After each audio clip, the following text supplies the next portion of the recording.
ဖူတာဘာတို့ကလမ်းကြောင်းရှာတဲ့ဂိမ်းကိုစောကြားတော့မှာပဲဖြစ်ပါတယ်ပထမဆုံးအနေနဲ့ချက်ပွိုင်းတစ်ခုကိုတွေ့သွားကြပါတယ်အဲ့ဒီနေရာမှာချော်ရီတွေရဲ့ပါဝင်ပစ္စည်းတွေကိုခံမှန်းရမှာပဲဖြစ်ပါတယ်နန်းနမေမကြိုက်တဲ့မာဘူးချီကတောက်လိုက်တဲ့အခါမှာတော့ရုပ်ကတမျိုးဖြစ်သွားတာကြောင့်နန်းနမေပါတယ်ဆိုတာကိုတည်သွားကြပါတယ်အဖွဲထဲမှာရှောင်နေတဲ့မူရာကိုဖူတာဘာကလည်းကူစဉ်းစားပေးပါအောင်လို့ပြောလိုက်ပါတယ်မူရာကလည်းတောက်လိုက်ပြီးတော့စမုံဖြူပါရဲလို့ပြောလိုက်ပါတယ်ဒါကြောင့်နန်းနမေနဲ့စမုံဖြူကိုပထမဆုံးခံမှန်းနိုင်တဲ့အဖွဲဆိုပြီးတော့အမှန်အမြင့်ဆုံးဖြစ်သွားပါတယ်နောက်မရှင်အတွက်တက်ကြွနေကြပြီးတော့ဖူတာဘာကမြေပုံကြည်သွားကြမယ်လို့ပြောနေပေမဲ့ခိုမီနာတို့ကတော့စိတ်ထင်ရကိုပတ်သွားနေခဲ့ကအမှတ်တွေလည်းရရှိခဲ့ရပါတယ်ဒီလိုနဲ့နောက်ဆုံးချက်ပွိုင်းကိုလည်းရောက်ရှိသွားကြပြီးတော့လမ်းမှာတော့မာကီတာကမူရာတို့ကိုချောင်းကြီးတဲ့အဖြစ်အပျက်ကိုဘယ်သူမှမပြောပြပါဘူးလို့ပြောနေခဲ့ပါတယ်ရရှိထားတဲ့စာလုံးတွေကိုတစ်ခုချင်းစီစီးကြည့်လိုက်တဲ့အခါမှာတော့အကြီးဆုံးရေကန်ဆိုတဲ့စာထွက်လာပါတယ်ဒါကြောင့်မြေပုံမှာအကြီးဆုံးရေကန်ကိုတွေ့ရကြပြီးတော့ဒါကငါတို့ရဲ့ပန်းနိုင်မယ်ဖြစ်မယ်လို့ပြောလိုက်ကြပါတယ်ချီဦးတဲ့ရာကိုရှောက်ထားတာဖြစ်တာကြောင့်မြေပုံမှာသူတို့ရဲ့တီနေရာကိုမသိပဲကြောင်မြောက်နေကြပါတယ်ညနေရလဲစောင်းသွားပြီဖြစ်ပြီးတော့ထိုင်နေကြတဲ့အချိန်မြည်ရည်စီးရန်ကိုကြားသွားကြပါတယ်မြည်ရဲ့ဘေးမှာကပန်းနိုင်ရှိပါတယ်တိတ်မကြရင်မှာပဲမြစ်ကိုတွေ့လာကြပြီးတော့မြစ်ရဲ့ပေါ်ကကြောင်တုံးတွေပေါ်ကနေဖြတ်ကျော်သွားကြပါတယ်ဖူတာဘာကတော့ကမင်းရောထားပြီးတော့ကြော်နေရကြောင်သူ့ရဲ့ခြေထောက်ကခိုင်းမိသွားပါတယ်အကုန်လုံးကတစ်ဖက်ကန်းကိုရောက်သွားကြပေမဲ့မာကီတာကတော့ကြောက်လို့ဆိုပြီးတော့အော်နေခဲ့ပါတယ်မာဘူးချီကမာကီတာရဲ့စီကိုပြေးသွားလိုက်ကလက်ကိုကင်လိုက်ပြီးတော့စိတ်တည်ငြိမ်သွားအောင်အားပေးစကားတွေပြောပေးလိုက်ပါတယ်ဒီလိုနဲ့ဆက်သွားကြတဲ့အချိန်မှာတော့မြစ်ကိုကြော်တော့ငါခြေထောက်ခိုင်းမိထားတဲ့ဖူတာဘာရဲ့ခြေထောက်ကအတော်ပဲနာနေခဲ့ပါတယ်မာဘူးချီကဒါကိုတတိထားမိသွားပြီးတော့သူ့ရဲ့လွယ်ကြီးကိုခိုမီကိုပေးလိုက်ကဖူတာဘာကိုသူ့ရဲ့အပေါ်တက်လိုက်ဖို့ပြောလိုက်ပါတယ်ဒီလိုနဲ့ဖူတာဘာလည်းတက်လိုက်ကမာဘူးချီရဲ့အပေါ်မှာအသာရနေခဲ့ပါတယ်တိတ်မကြခင်မှာပဲညနေသွားပြီးတော့ထပ်ပေါက်ကိုလည်းတွေ့လာကြပြီးပျော်နေကြကဆရာတာနာကသူတို့ကိုလာခေါ်ပါတယ်ညအိချိန်မှာတော့မာကီတာကဖူတာဘာကသူ့ရဲ့နားမှာရှိတာကအထီးမကြံစေဘူးလို့ပြောလိုက်ပါတယ်ပြီးတော့အထီးကျန်တဲ့ခန်းစားချက်ကိုသူလည်းနားလိုက်တာဖြစ်တာကြောင့်ဖူတာဘာကိုတယောက်တည်းမထားခဲ့ပါဘူးလို့ပြောလိုက်ကဖူတာဘာကငါရောပဲလို့ပြန်ပြောလိုက်ပါတယ်အပြင်ဘက်မှာတော့မာဘူးချီကနေထွက်နေတာကိုစောင့်ကြည့်နေပြီးတော့ဖူတာဘာကအနားကိုရောက်လာခဲ့ပါတယ်ဖူတာဘာကကောင်းကင်ကြီးကိုကြည့်ပြီးညမနဲ့မခွဲခြားနိုင်ကြောင်းနဲ့မာဘူးချီလိုပဲကျင်နာတာလားမကျင်နာတာလားမခွဲခြားတတ်ဘူးလို့ပြောလိုက်ပါတယ်အဲ့အချိန်နည်းနည်းအေးလာတာကြောင့်မာဘူးချီကသူ့ရဲ့အပေါ်အင်ကြီးကိုဖူတာဘာကိုပေးလိုက်ပြီးတော့ဝတ်ထားလို့ပြောလိုက်ပါ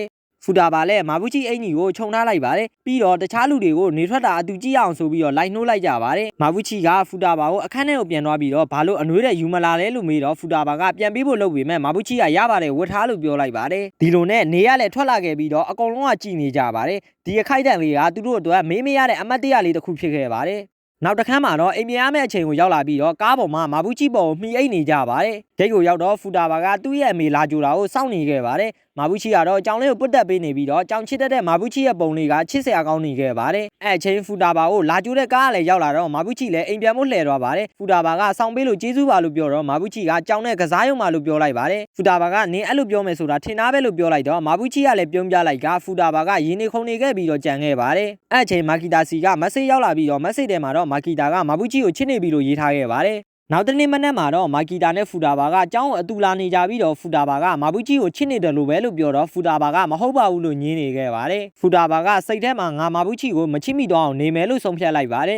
ကြောင်းရောက်တော့မာဘူးချီကိုနှုတ်ဆက်လိုက်ကြပြီးတော့မာဘူးချီထွက်သွားပုံကိုမာကီတာကကြည့်ပြီးတော့လင်းလာယူနေခဲ့ပါတယ်နေ့လက်ထမင်းစားချိန်မှာတော့မာကီတာကမာဘူးချီကိုကြိုက်နေတဲ့အကြောင်းကိုမူရာကိုပြောပြလိုက်ပါတယ်မာကီတာကအလဲတန်းတုန်းကမာဘူးချီရဲ့ပုံစံကိုဖူတာဘာကိုမေးလိုက်ပါတယ်ဖူတာဘာလည်းအလဲတန်းတုန်းကမာဘူးချီရဲ့ပုံကတက်ကြွလန်းဆန်းတဲ့ပုံဖြစ်ပြီးအခုကျတော့သူ့ကိုဒူခမိုက်မိုက်စတိုင်ဖမ်းနေတယ်လို့ပြောနေခဲ့ပါတယ်။နောက်မှရှိနေတဲ့မာဘူးချီကလည်းအကုန်ကြားသွားခဲ့ပြီးတော့ဖူတာဘာကိုပညာပေးနေခဲ့ပါတယ်။ပညာပေးပြီးရဲ့နောက်မှာတော့ခိုမီကမာဘူးချီကိုမိန်းကလေးတယောက်ကိုဒီလိုမလုပ်ရဘူးဆိုပြီးတော့မူရာရဲ့ရှေ့မှာမိုက်တဲ့ပုံဖမ်းနေပါတယ်။ဒါကိုတီးတော့မာဘူးချီကလေးကြည့်ရင်စကန်ကို18ပလက်စာအုပ်တွေယူလာတဲ့ကောင်ကကြီးကြီးကျယ်ကျယ်ပြောနေရပဲလို့ပြောလိုက်ပါတယ်။ခိုမီကမူရာကိုကြားရမယ်လို့ပြောလိုက်ကမူရာကတော့ငါနဲ့မဆိုင်ဘူးလို့ပြောလိုက်တာကြောင့်ကြေကွဲလူငယ်ဖြစ်သွားရပါတယ်။မာကီတာကမာဘူးချီကိုအရန်နေကျွေးနေခဲ့ပြီးတော့မာဘူးချီအကြိုက်တွေကိုလည်းဖူတာဘာကိုမေးနေခဲ့ပါတယ်။တကယ်တော့မာကီတာကမာဘူးချီကိုစမ်းချောင်းဖြတ်ကူဖို့ကူညီတော့ငါကျွေးသွားခဲ့တာပဲဖြစ်ပါတယ်။ညနေကျောင်းစိမ့်ချိန်မှာတော့ဆရာကအတန်းကောင်းဆောင်တွေကိုတင်တန်းတော့အကြောင်းတွေကိုအစီရင်ခံစာထည့်ရမယ်လို့ပြောလိုက်ပါတယ်ဖူတာဘာကသူပဲလှုပ်လိုက်မယ်ဆိုပြီးတော့မာဘူးချီကိုပြန်ခိုင်းလိုက်ပေမဲ့မာဘူးချီကတော့မင်းတယောက်တည်းကိုထားခဲ့ပြီးမပြန်နိုင်ပါဘူးလို့ပြောလိုက်ပါတယ်ဒါမှမဟုတ်အခန်းထဲမှာ2ယောက်တာအစီရင်ခံစာကိုရေးနေကြပါတယ်ဖူတာဘာကတော့ဘာမှမရေးပဲမာဘူးချီရဲ့ပုံစံလေးကိုကြီးမိနေပြီးတော့ရေးနေခုန်နေခဲ့ပါတယ်ဒါပေမဲ့လည်းမာကီတာချစ်တဲ့လူပဲလေဆိုပြီးတော့ဝမ်းနေသွားပါတယ်အဲ့ဒီနောက်ဖူတာဘာနဲ့မာဘူးချီကအကြည့်ချင်းဆုံသွားကြပါတယ်မာဘူးချီကဖူတာဘာကိုတလုံးမှမရေးရတယ်လို့ဆိုပြီးတော့ထဆူပါတော့တယ်အဲ့အချိန်ဆရာတာနာကလည်းနောက်ကရောက်လာပြီးမာဘူးချီရဲ့ကြောကုန်းကိုကြည့်ကမာဘူးချီကအလောက်မှုန်ကုတ်ကုတ်မဟုတ်ပါဘူးလို့ပြောတာထွက်သွားပါတယ်ဒါကြောင့်မာဘူးချီလည်းသူ့ရဲ့ကြောကုန်းမှာကတ်ထားတဲ့စာကိုတတိထားမိသွားခဲ့ပြီးတော့ဖူတာဘာကိုခွာခိုင်းလိုက်ပါတယ်ဖူတာဘာလည်းခွာပေးပြီးရဲ့နောက်မှာတော့မာဘူးချီကဒီတစ်ခါကျဂုံးအနောက်ကိုမနှမ်းတော့ဘူးလားလို့ပြောလိုက်ပါတယ် ဖူတာဘာကသူ့ရဲ့လောက်ရက်တွေကိုတတိထားမိနေတဲ့မာဘူးချီကိုရေနေခုန်နေခဲ့ကရှက်နေခဲ့ပါတယ်မာဘူးချီကဖူတာဘာရဲ့စာရွက်ကိုဆွဲယူလိုက်ပြီးတော့ငါပြီးအောင်ရေးပေးပါမယ်လို့ပြောလိုက်ပါတယ်ရေးပြီးရဲ့နောက်မှာတော့စာရွက်တွေကိုဖူတာဘာကသူ့ပဲသွားပို့လိုက်ပါမယ်လို့ပြောလိုက်ပါတယ်ဖူတာဘာကစာရွက်တွေပို့ပြီးတော့ပြန်လာတဲ့အချိန်မှာတော့သူ့ကိုအခုချိန်ထိစောင့်နေခဲ့တဲ့မာဘူးချီကိုတွေ့လိုက်ရပါတယ်မာဘူးချီကအကြောင်းပြချက်ညှိုးဆုံပေးပြီးတော့ဟန်ဆောင်ကောင်းပေမဲ့ဖူတာဘာကိုတကယ်ပဲဂယူးဆိုင်ပါတယ်ဖူတာဘာရဲ့အသွေးတွေမှာတော့မာကီတာကိုအားနာနေခဲ့ပြီးတော့မာဘူးချီကိုချစ်ရမလားမချစ်ဖို့ကြိုးစားရမလားဆိုပြီးတော့အသွေးတွေရှုံနေခဲ့ပါတယ်ဘူရာယုံရောက်တော့ယထာလည်းထွက်တော့မှာပဲဖြစ်ပါတယ်